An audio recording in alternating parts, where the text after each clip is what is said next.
Give me one. I guess if some more people are coming, they'll join in a little bit later. But very good. I'll go back to this page. Okay, we're going to talk some about the microbiome again, and us and how it affects us.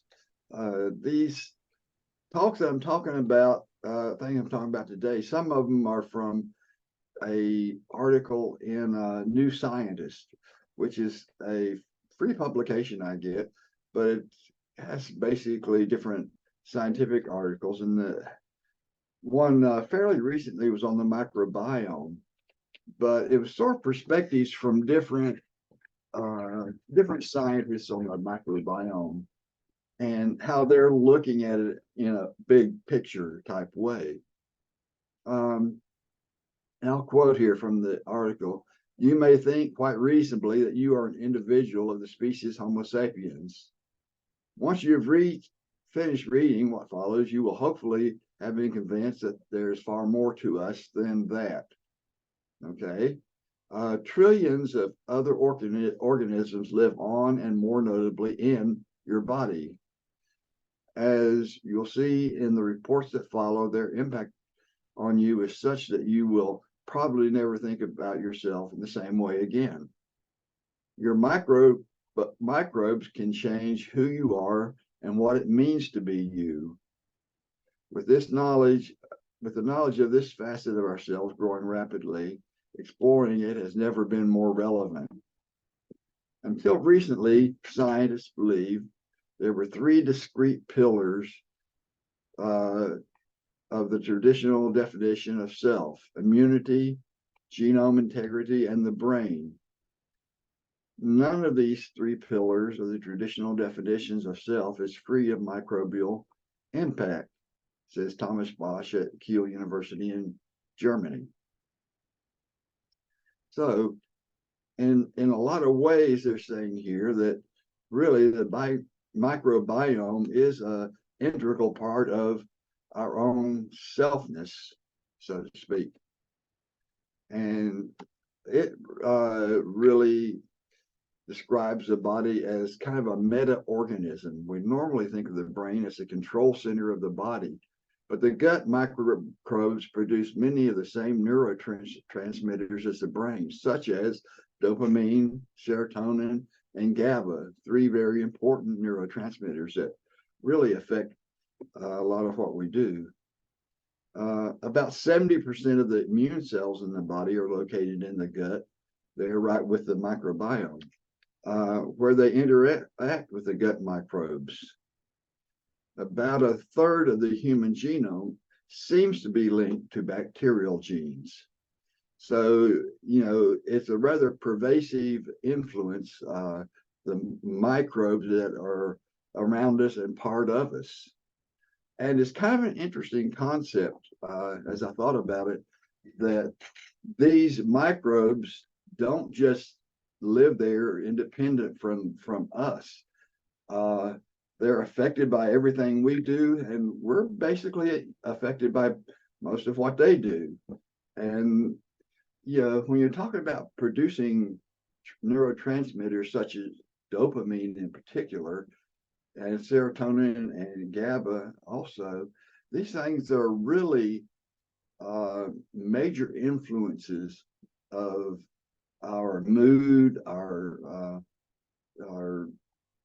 energy, our interest in life, basically. In fact, dopamine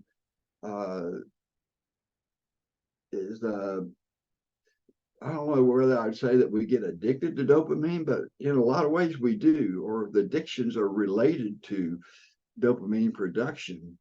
A lot of the reasons why people like alcohol and drugs is because they release dopamine, causal release of dopamine. And dopamine is kind of a feel-good neurotransmitter.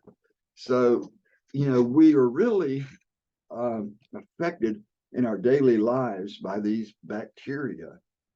And I'm not going to talk a whole lot more about that. That was just something I was reading recently, but it really made me think about how we are a very holistic organism in a way, and when we uh, think about it, what we eat can affect our personal lives in many ways, how we interact with each other, how we interact uh, with God, how we interact with the world in general.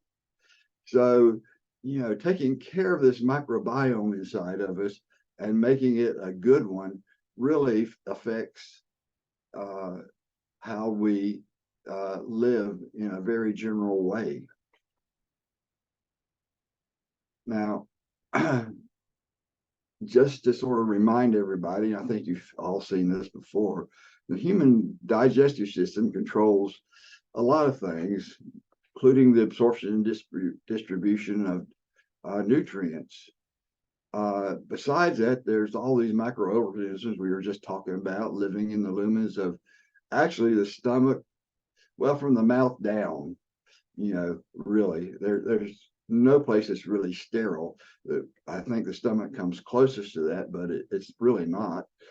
The gut microbes are collectively known as the microbiome, which is mostly composed of archaea, bacteria, and fungi, and really mostly bacteria. And these microbes participate in the digestion of the food and also send the signals like we were talking about throughout the body. And we often talk about the gut brain axis, the gut liver axis, the gut um, heart axis or cardiac axis. That's becoming talked about a lot nowadays. So how the gut microbiome affects all of these different parts of the body is area of intense research currently. Now, we look at this, and this is from the British Medical Journal, and it sort of describes kind of the positive and negative effects. And you can see in the pink up there, sort of the top left part of it, they talk about things like the sugar, particularly fructose intake, excessive protein consumption, and meat in particular. We may talk about that some other time, but there's a lot of research on meat and how it affects the microbiome in a negative way. Saturated fat intake, certainly proton pump inhibitors and antibiotics have a very negative effect on the gut and the microbiome. And they do things like decrease the short chain fatty acid production, which are useful in the body, and increase the trimethylamine oxides, which can be harmful. The lipopolysaccharides are increased by those particular bacteria, which are pro-inflammatory. And it causes just all kinds of disease, from cardiovascular to gut diseases, cognitive decline, perhaps, insulin resistance. So, it really causes a lot of problems, but kind of got blocked off on the right side there. The dietary fiber intake, probiotics, and things cause different bacteria to be stimulated that have a lot of health benefits. So we see that what we eat and what we take greatly affects our health in general. When we speak about probiotics, it gets a little tricky sometimes, because I'll just talk about this a little bit. Probiotics, when you take them, don't always change your gut microbiome that much. In that, if you take a probiotic for a few days and quit, your microbiome will usually go back to where it was. It doesn't have a permanent effect. Now, one of the articles I was reading did point out that if you want to take probiotic, particular bacteria on a consistent basis, that will kind of keep that up high in the gut, but doesn't necessarily change your gut, once if you quit. And that probably makes a lot of sense, because you should really think about probiotics as kind of like seeds you plant and hope they grow.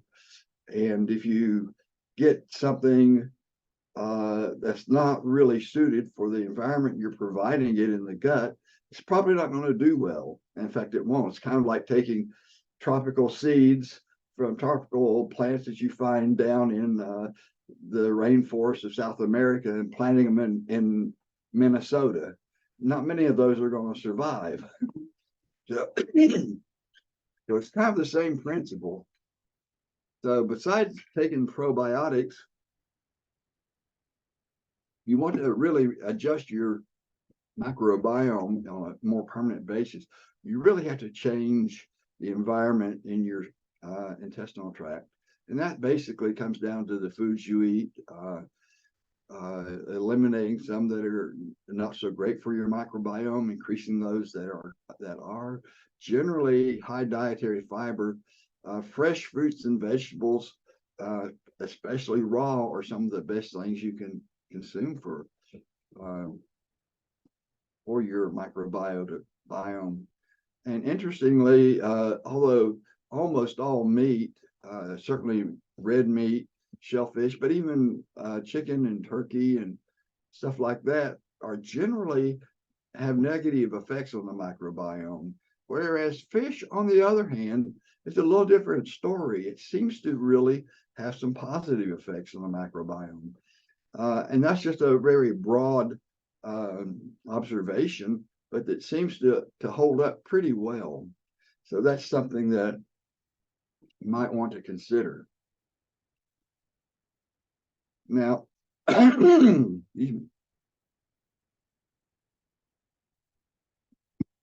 bacterial strains are kind of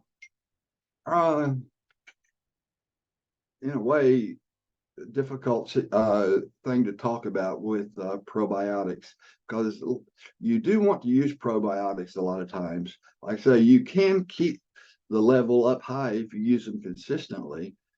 On the other hand, you may want to reintroduce some after you have a course of antibiotics. But here you have to be careful again. One of the most important things we look at when we look at microbiomes is the microbiome diversity. How many different kinds of species are there? And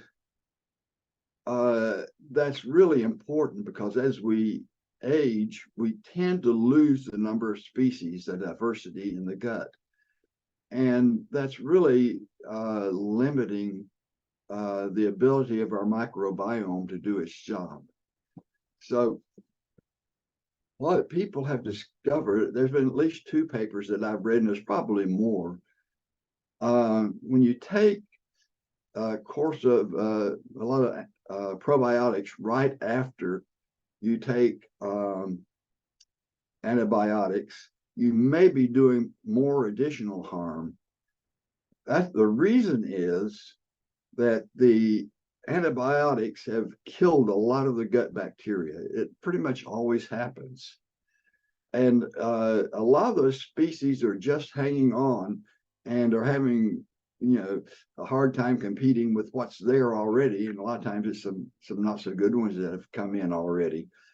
And when you put in a lot of probiotics, then they may not compete effectively against those probiotics that you're putting in. And they need some time to sort of build back up and get reestablished, apparently, because they have found that taking the probiotics right after after you finish a course of antibiotics really lowers your subsequent diversity of bacteria in the gut. You lose more than if you didn't take them. And we can't replace all the bacteria in the gut with probiotics because most of the gut bacteria have never been able to be cultured and sold as a probiotic. So, we just can't do that. And we need to get those to keep those bacteria healthy and reestablish them from other means. And we get them from the environment all the time in very small amounts. But I tell people to wait at least a week to 2 weeks after a course of antibiotics to start taking your probiotics again. Let your bacteria kind of reestablish itself in the gut first, and then you can take the probiotics. I can't back that up with too much science other than just to say that I know that not doing it is harmful. And I'm hoping that's a good way of doing it. That's my personal recommendation. Now, when we talk about bacterial strains, back to this slide, there's many different variants of every species of bacteria we have. In fact, if you went and looked at, pulled out 2 or 3 species of bacteria from all the people here listening to this, most of them would not have identical strains of, say, Lactobacillus acidophilus or bifidobacterium. They'd be slightly different strains in each case. When you look at their genetics, they'd be a little different. There's just that much variation in these things that you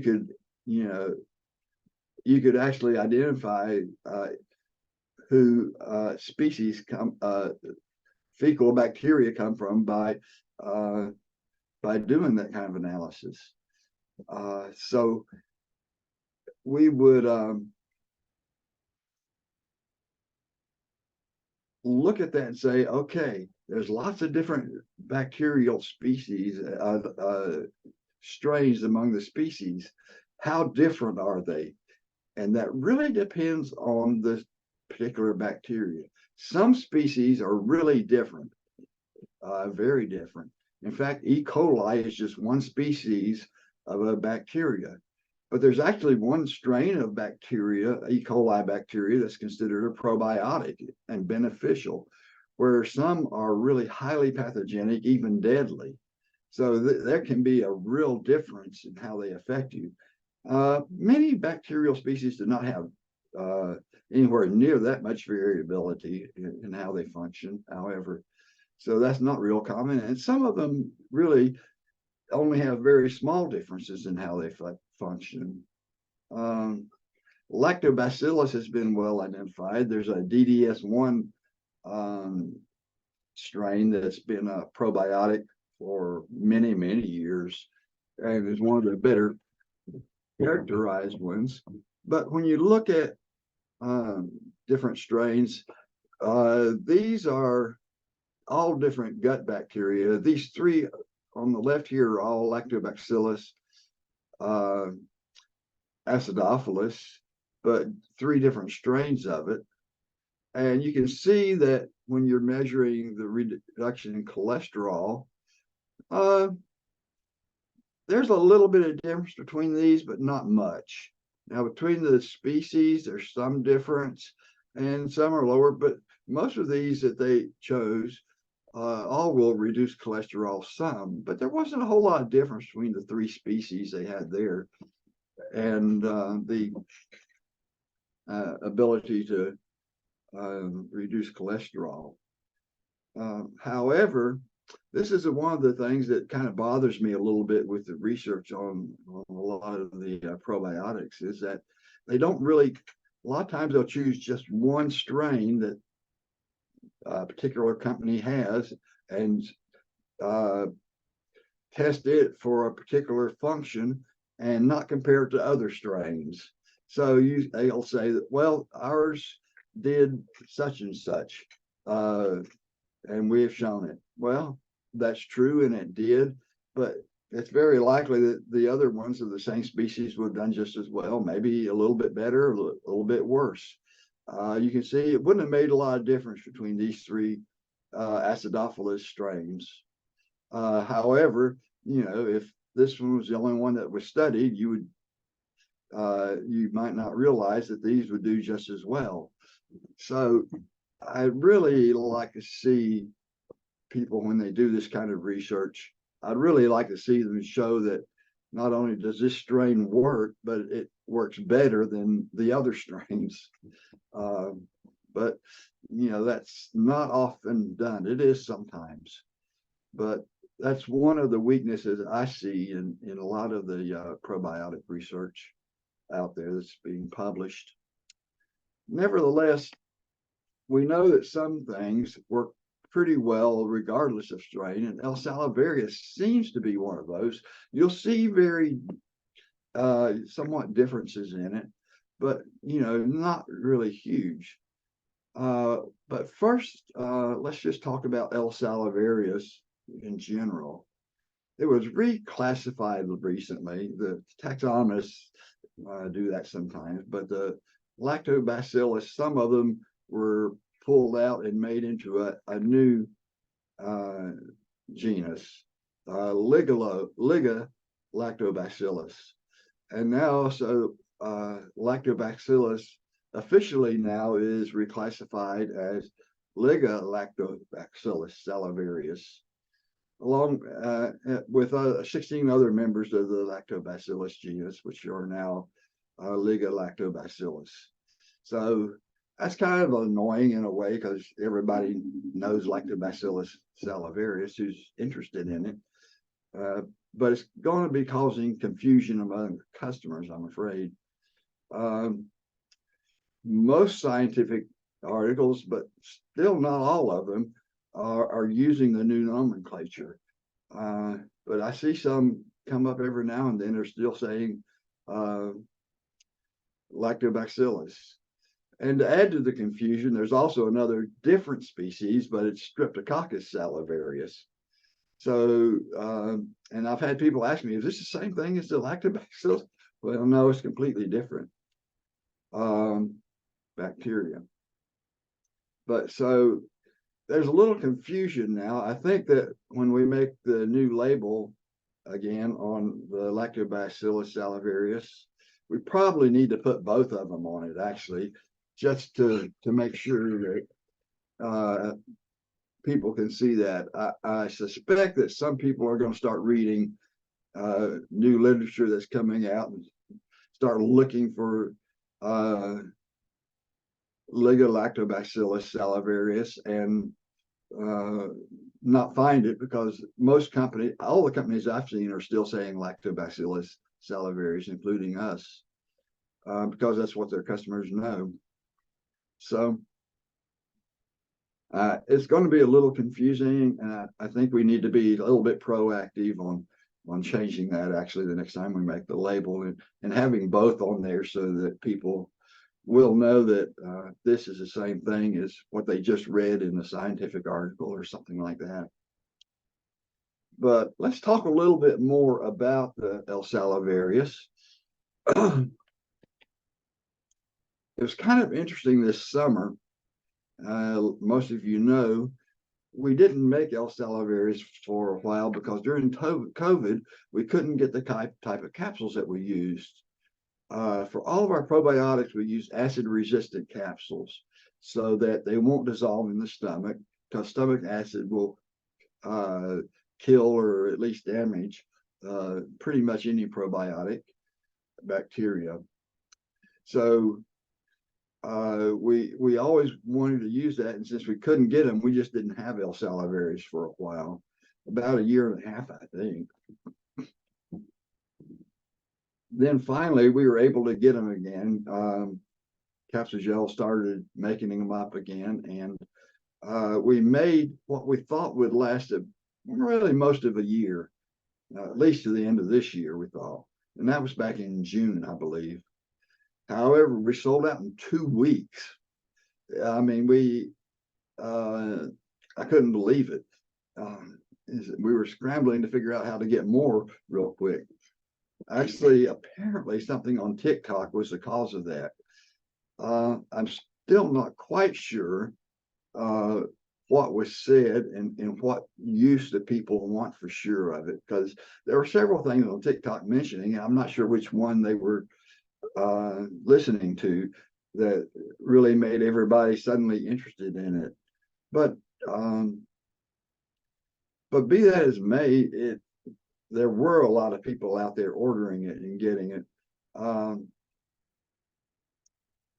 And it is a very interesting probiotic. One of the characteristics is that it makes quite a few bacteriocins, which are proteins or peptides. Peptides are just short proteins that are toxic to the other bacteria. Salivarius is one that not a real broadly spectrum antibiotic bacteria, so to speak. It seems to be one that sort of is specific to more toxic bacteria, such as many foodborne pathogens and Staphylococcus mutans, which cause dental cavities, and Listeria species, and others. So it is interesting in that it's one that you can use to kind of get rid of some nasty bacteria sometimes. So it's one that I have particularly liked. It's probably one of the most famous uses for it is in oral health. Because it's been shown by several researchers to reduce the bacteria that cause dental caries. L. salivarius was also shown to reduce bad breath in people that have halitosis or bad breath. Oral administration of L. salivarius reduced the malodor scores of the subjects as assessed by organoleptic tests, which means that the researchers had to go smell their breath, basically. Now, Shingman, if you're glad people start fussing about what they have to do, just tell them at least they don't have to do this. I don't think I'd want to be part of that research, going around smelling people's breath. But anyway, you do what you have to do sometimes. But that's the oral health has been an interesting one for the L. salivarius, and I've thought about it, and I'm not quite sure if we could make a product that is basically an oral health product that you put in your mouth. It's made to dissolve in your mouth and do that, because I'm not sure we can advertise it that way. You know, the dietary supplements, according to FDA, are a category of food. So you have to eat it and swallow it specifically as a food. And if you tell people to use it otherwise, you've recategorized it into something else. An example is they used to sell nasal gel, vitamin B12, and I'm not sure if they were correct or not, but anyway, they said that it could be absorbed much better in the nasal passage than orally. But FDA basically shut that down because that's not the way you take dietary foods or dietary supplements. You don't stuff broccoli up your nose, so to speak. So, you know, you can't do it with a supplement either.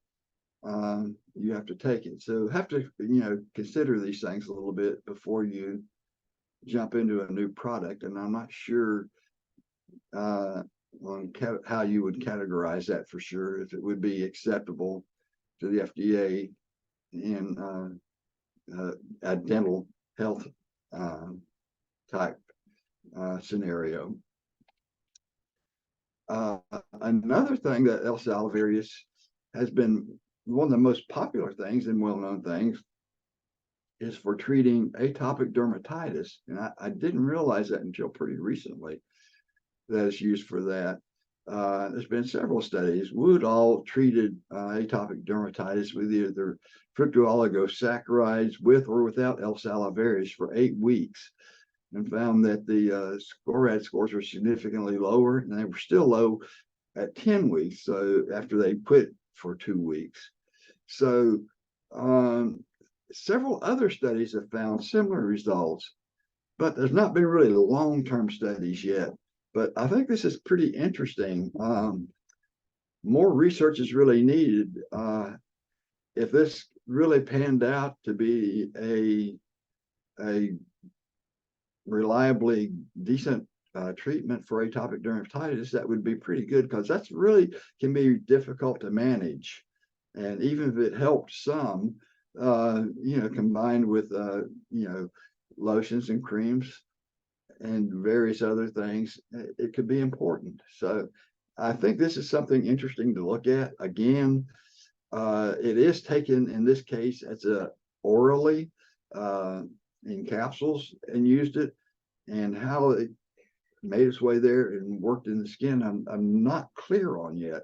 But there again, we know the microbiome does a lot of different things in a lot of different parts of the body. So that's something that needs to be pursued a little bit more, but quite interesting in my opinion. And that's the last slide I have for L. salivarius. I think that L. salivarius is one of the more interesting probiotics out there.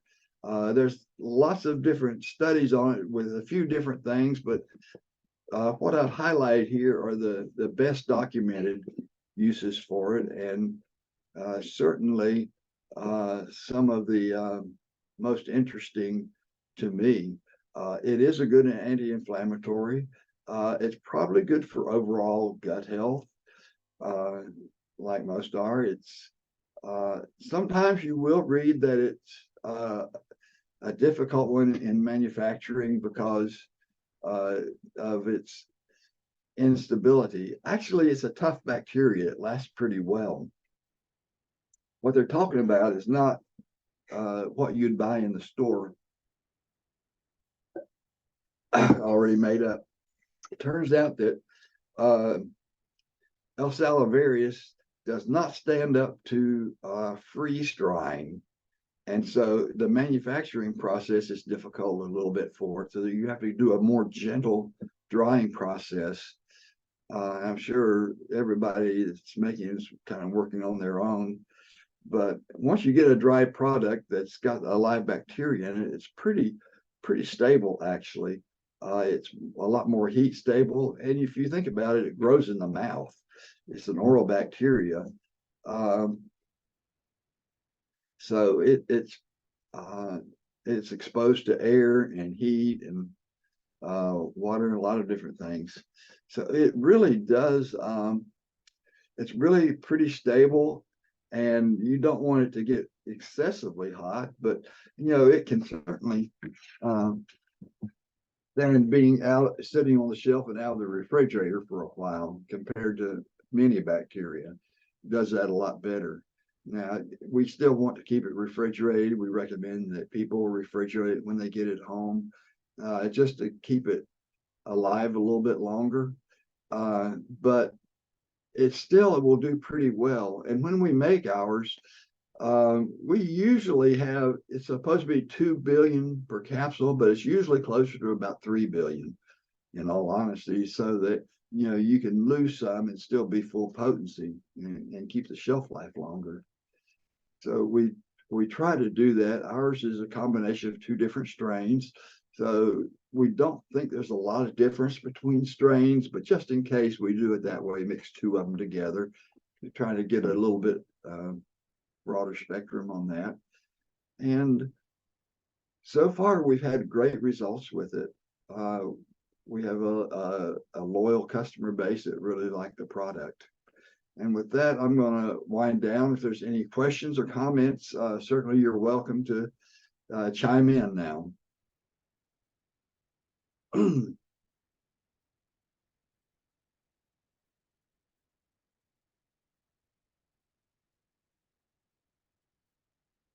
Okay. Well, I think if we don't have any questions or comments, we can sign off.